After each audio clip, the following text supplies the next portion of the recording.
The king and the tree goddess. King मतलब क्या होता है? राजा। और ट्री गॉडेस का मतलब होता है, ट्री माने वृक्ष, गॉडेस माने देवी। गॉड माने देवता, गॉडेस माने देवी। तो कहानी का शीर्षक क्या हो गया? राजा और वृक्ष की देवी। ठीक है। तो एक बार की बात है कि एक राजा कहाँ रहता था? हिमालय की तराई में। हिमालय की तराई में रहता था। उसकी बहुत बड़ी इच्छा थी। क्या इच्छा थी? कि वो अपने लिए एक ऐसा महल बनवाए जिसकी सुंदरता की बराबरी दुनिया में कोई दूसरा महल नहीं कर सके। माने उससे सुंदर महल कोई भी पूरी दुनिया में नहीं हो। ठीक है। लेकिन वो इसके लिए बहुत ज्यादा खर्च नहीं करना चाहता था। चाहता था कि बहुत सस्ते में हो जाए। हाँ, अगर वो ईंट गारे पत्थर का बनाएगा ज्यादा खर्च होगा। इसके लिए उसने क्या कहा? उसने सोचा कि पूरा जो मेरा महल है वो एक ही खंबा, एक ही स्तंभ पर खड़ा रहे। जैसे हम कोई घर बनाते हैं तो उसमें कई खंबा देते हैं, कई स्तंभ देते हैं कि नहीं? लेकिन ये चाहता था एक ही स्तंभ पर हो पूरा भवन, दुनिया का सबसे सुंदर महल बने, एक ही स्तंभ पर बने और खर्च भी कम।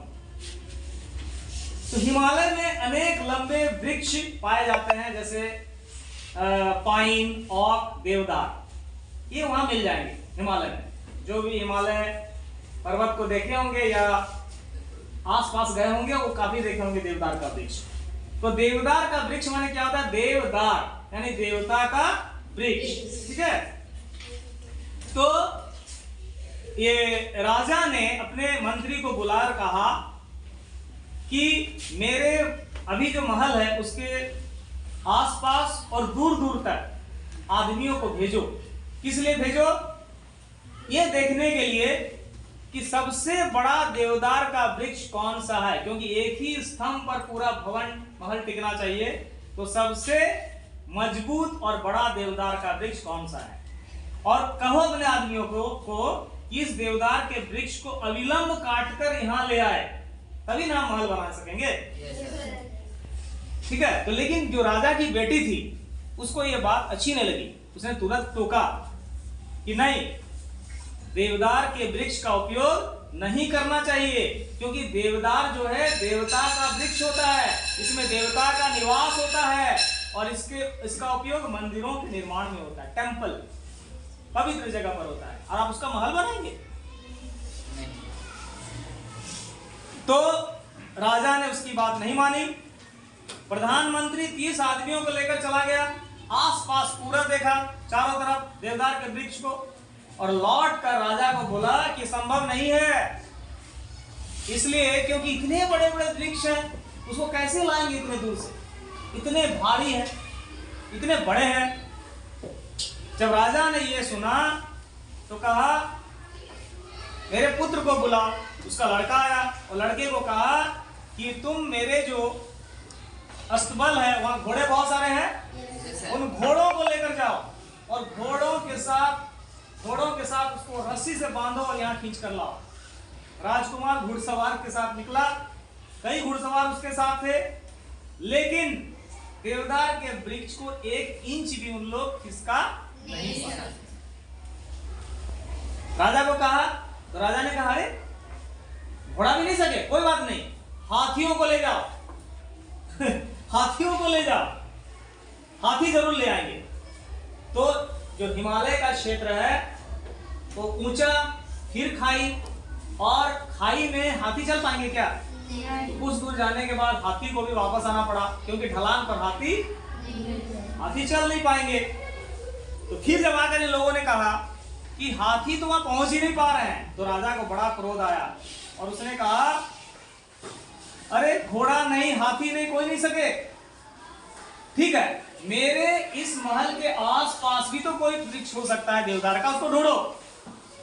और बहुत खोजने के बाद एक देवदार का मजबूत वृक्ष महल के सामने मिला। ठीक है, जो कि आकार में, ताकत में, सुंदरता में, सब में बहुत अच्छा था। लेकिन उस देवदार के वृक्ष की पूजा उस गांव के आसपास के लोग करते थे। उन्हें जब यह पता चला कि ये लोग आए हैं, किस लिए आए हैं? इस वृक्ष को काटने के लिए, तो उन लोगों ने देवदार के वृक्ष के चारों तरफ दिए जला दिए, देवदार के वृक्ष में माला अर्पण किए और किनारे किनारे नाच कर देवता जो देवी हैं उनको प्रसन्न करने का प्रयास किए कि हे देवी, हम लोगों की बात सुन लो, अगर आप नहीं सुनोगे तो आपको काट दिया जाएगा और सैकड़ों वर्षों से हमारे पूर्वज और हम आपकी पूजा करते हैं। ठीक है, तो कुछ देर के बाद क्या होता है कि देवदार वृक्ष की जो ऊपर की टहनी थी थोड़ी झुक गई, तो गांव वालों को लगा कि जो देवी है हम लोगों की बात सुन ली। तब क्या होता है, गांव वाले चले गए। रात को जब राजा गहरी नींद में सो रहा था, अचानक उसे महसूस हुआ कि कोई चटकदार हरी पत्ती में मेरे सामने प्रकट हुई है और हमसे कुछ कह रही है और खड़खड़ाहट सी आवाज होने लगी। उसने राजा से कहा, हे महान राजा, मैं देवदार वृक्ष की देवी हूं, तुम्हारे आदमी मुझे कटवाना चाह रहे हैं। मैं ये कहना चाहता हूं कि ये सोच बदल दो। राजा ने कहा, नहीं, मैं अपनी सोच नहीं बदल सकता हूं, मुझे महल बनाना है, दुनिया का सबसे सुंदर महल बनाना है, कम खर्च में बनाना है, और इसलिए मैं अपना सोच नहीं बदलूंगा। ठीक है, तो देवदार के वृक्ष ने समझाया कि देखो, अगर मुझे काट लोगे तो कितना नुकसान हो जाएगा। क्या नुकसान होगा? मेरी पूजा तुम्हारे साम्राज्य के लोग ही करते हैं, मेरी पूजा तुम्हारे साम्राज्य के लोग ही करते हैं। मुझे कटवा दोगे तो पूजा किसकी करेंगे? अगर मुझे कटवा दोगे तो तुम्हारे साम्राज्य के जो पक्षी हैं, ये पक्षी कहाँ रहेंगे? मेरे ही वृक्ष में तो घोंसला बना के रहते हैं। अगर मुझे कटवा दोगे तो मैं तुम्हारे साम्राज्य के लोगों को ही तो छाया देता हूं। जो औरतें खेत से काम करके आती हैं, मेरे ही छांव के नीचे तो आराम करती हैं। मैं ही तो धरती माता को क्या करता हूं? स्थिरता देती हूं। अगर मुझे काट दोगे तो ये धरती माता जो है उसमें खोखलापन आ जाएगा। ठीक है, और इतना ही नहीं, तुम्हारे जंगल के जितने जानवर हैं वो भी तो मेरे ही नीचे रहते हैं, गर्मी के दिन में छांव में रहते हैं। वृक्ष की देवी करुण स्वर में कहा कि इसलिए अपना विचार बदल दो। लेकिन राजा कहा, ना, ये सब चीज नहीं मानने वाले, हम तो वृक्ष काटेंगे, मुझे तो महल बनाना ही है। अंत में फिर उसने कहा, देवी कही, देवदार की गॉडेस, कि ठीक है, अगर कटवाना ही चाहते हो तो मुझे 3 भाग में काट दो, सबसे पहले, फिर बीच में, फिर अंत में। तो राजा को बड़ा आश्चर्य हुआ, ऐसा क्यों भाई? अगर किसी को मृत्यु दंड दे तो ये कहेगा कि मुझे 3 बार दंड दो? बोला, नहीं, मुझे दर्द होगा, 3 बार दर्द होगा। मैं इसलिए कह रहा हूं क्योंकि मेरे देवदार वृक्ष के नीचे कई छोटे छोटे देवदार के वृक्ष, तरुण है ना, वृक्ष हो रहे हैं। अगर मुझे एक बार काट दोगे, मेरा भार वो सहन नहीं कर पाएगा, मैं तो चला ही जाऊंगी, और आने वाले समय में देवदार जो हमारे अगल बगल होने वाले हैं वो भी पनप नहीं पाएंगे। राजा को लगा कि मैं जिस देवदार को कटाना चाह रहा हूं, समाज की सेवा के लिए, लोगों की सेवा के लिए, हमारे जंगल के जानवरों के लिए, हमारे साम्राज्य के पक्षियों के लिए, धरती माता के लिए जब इतना करुण है और मैं इसको कटवाने जा रहा हूं, ये तो गलत बात है। और वो त्याग करने के लिए तैयार है कि मुझे भले 3 बार काट दो, लेकिन मेरे आसपास के देवदार वृक्ष नष्ट नहीं होने चाहिए।